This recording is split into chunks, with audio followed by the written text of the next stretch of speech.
Yeah.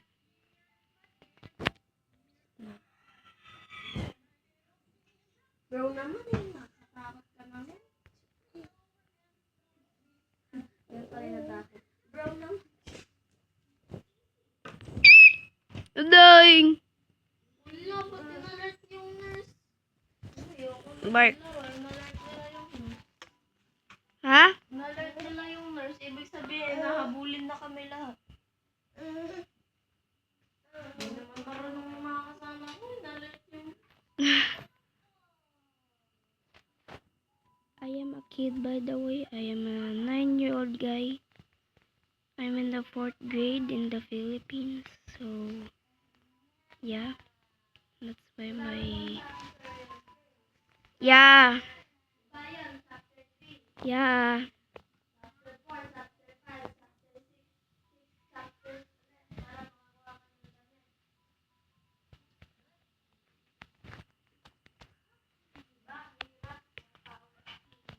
Yung pinakamahirap yung chapter 1 tapos chapter 2 tapos pagdating mo sa chapter 3 madali na lang.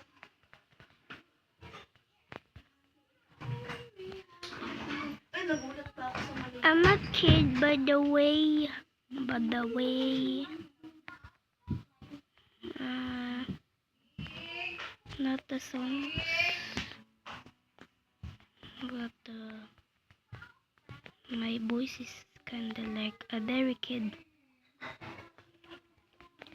It's actually a voice reveal.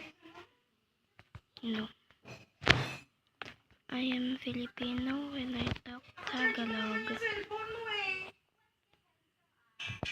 I forgot. Let's make some more. More. Yes. Oh, wait a minute.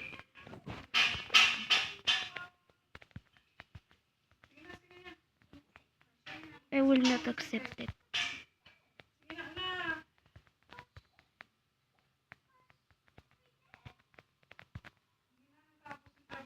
It's gonna despawn. It's gonna despawn.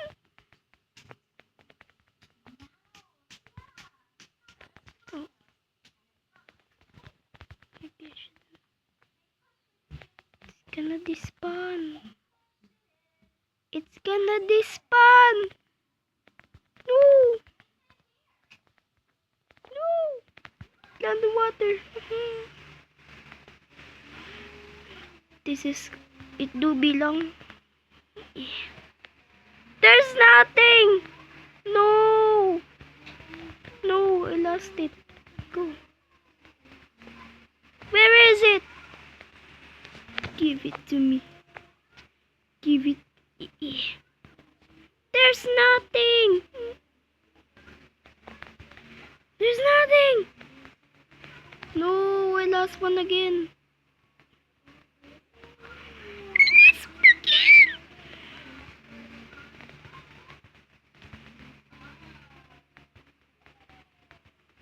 Okay, I can scream right now because we have a sleeping neighbor. And it's actually 8 in the night. So just be calm. Calm. I can't be calm. Where is it? I literally lost one again. I lost one again.